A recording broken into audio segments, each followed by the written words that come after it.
Mi nombre es José María. Quiero darles la bienvenida al nuevo programa que hoy comenzamos. Cómo vivir la liturgia en familia. Para ello contamos con el experto don Fernando Corominas, el cual ya muchos de ustedes conocen. Doctor Corominas, bienvenido. Muchas gracias.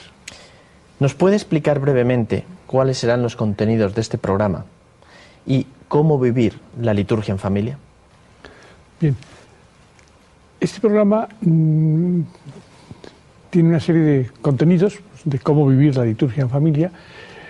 Principalmente nos ayuda a vivir todo el proceso de la liturgia de la Iglesia a lo largo de todo el año. O sea, cómo vivir la Navidad en familia. Primero, cómo vivir el Adviento en familia. Después, cómo vivir la Cuaresma en familia. Cómo vivir la Semana Santa, tema muy importante. Cómo vivir la Pascua. Además, cómo vivir en familia la oración. Cómo vivir en familia las fiestas, las alegrías, las tristezas. Cómo vivir en familia el amor a la Virgen. Cómo vivir en familia el Santo Rosario. Las virtudes teologales, muy importante, cómo vivir en familia las virtudes teologales. Todo esto pues lo iremos desarrollando a través de las 13 programas que vamos a estar con ustedes. Quiero hablar también de los objetivos, o sea, cuáles son los objetivos que van a estar alrededor de todas las 13 sesiones. Yo tuve muchas dudas de decir, vamos a hacer 3 o 4 objetivos por cada sesión. Al final creo que ha sido mejor escoger muy pocos objetivos, pero lo más profundos posibles. Y he decidido escoger 3 objetivos. Uno, el rezo del rosario diario en familia.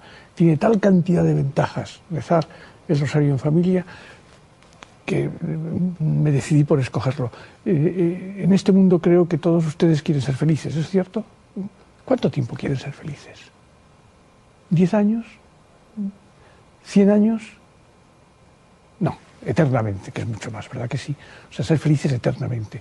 Bueno, pues el Santo Rosario, por ejemplo, nos va a ayudar a ser felices eternamente, lo cual es un tema importantísimo. ¿Por qué? Pues porque en el Santo Rosario vamos a decir 50 veces a la Virgen que ruegue por nosotros en este mundo y que ruegue por nosotros en la muerte. 50 veces diarias.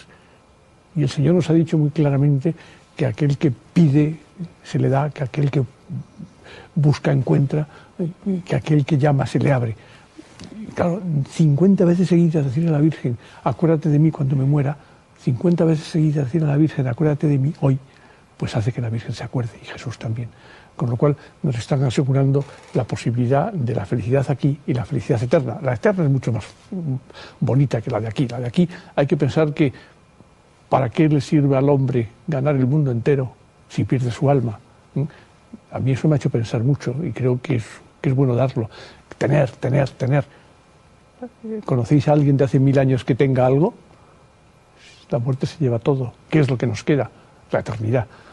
Por lo tanto, ser felices eternamente es importantísimo. Y el Santo Rosario tiene otra ventaja, que los papas y la Iglesia últimamente han dicho que se gana indulgencia plenaria con el Rosario. ¿Qué significa esto? Quiere decir que si consigo la indulgencia plenaria, se me perdona la pequeña culpa que queda para el purgatorio. Y esa pequeña culpa que queda para el purgatorio me la elimino y entro en el cielo directo. Creo que las ventajas son todas. Después viene el tema de la confesión. Yo a la confesión le doy muchísima importancia, porque hoy día no se habla de la confesión. ¿Por qué no se habla de la confesión? Yo creo que uno de los temas que tenemos que tener más claro es que el demonio existe. Y el demonio en este momento está teniendo grandes victorias en el mundo. Primera victoria, está consiguiendo que no se hable de él. Que no se hable del demonio. Es una victoria tremenda, porque si no se habla del demonio no se lucha contra él.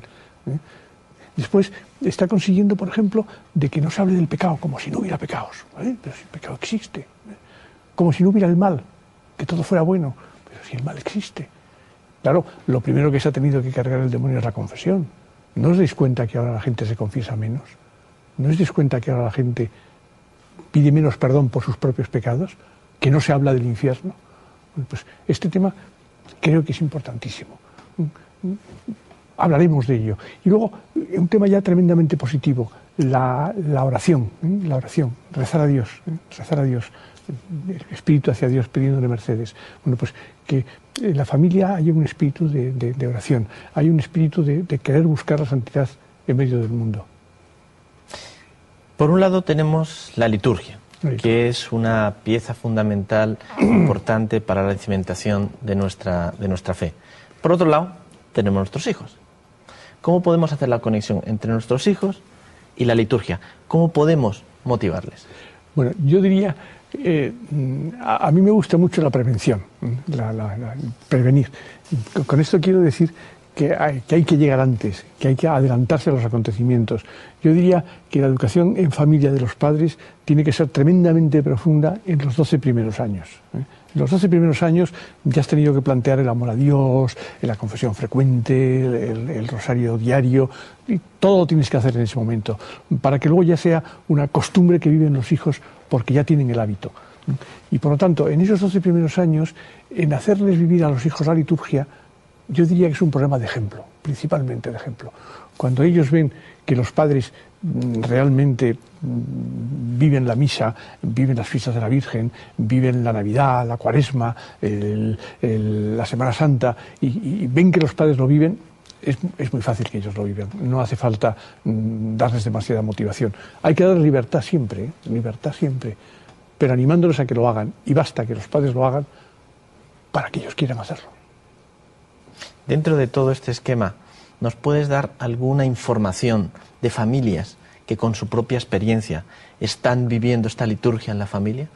Bueno, eso no hay nada más que abrir los ojos, y se ve. O sea, estamos hablando de vivir la liturgia en familia. Es que hay millones de familias que viven la liturgia. O sea, ¿cuántas familias no celebran la Nochebuena? Pues eso es vivir la liturgia en familia. ¿Cuántas familias no celebran el fin de año? Bueno, pues el fin de año, el 1 de año, es una celebración también importante dentro de la Iglesia. Se celebra el cumpleaños de Jesús, que vino al mundo. Después, la Cuaresma, miércoles de ceniza, pues el otro día estuve en miércoles de ceniza, y pues no, el otro día ya hace algún tiempo, y realmente había muchos niños recibiendo la ceniza. Se veía que era un tema también familiar. La Semana Santa, vivirla con los hijos, el Domingo de Ramos. Yo diría que ejemplos de familias que realmente se preocupan de la liturgia, hay muchas, no hay nada más que abrir los ojos y verlo. Dios, la liturgia, Dios. Una pregunta, ¿cómo le explicamos a nuestros hijos la existencia de Dios? Pregunta no sencilla, pero yo creo que hay que responderla de una forma sencilla. Yo creo, primero hay que decirles una cosa muy clara. La mayoría de los seres humanos, seres inteligentes, creen en Dios. O sea, si cogemos la historia, más del 99% de las personas han creído en Dios. Uno u otro, será el Dios A o el Dios B, pero han creído en Dios. Por tanto, es difícil que el 99% de las personas del mundo se equivoquen. Después, no tenemos nada más que abrir los ojos y ver la maravilla que estamos viendo. La maravilla, el sol, las estrellas, las galaxias, que todo funciona con una precisión tremendamente exacta. O sea, la Tierra en un año da las vueltas que tiene que dar y no da ni una más ni una menos. No se equivoca en nada. Pero es que en nada no se equivoca ni el sol, ni las estrellas, ni las galaxias. Claro, esta es una armonía impresionante que hay que crear y mantener. ¿Quién? ¿Solo? No.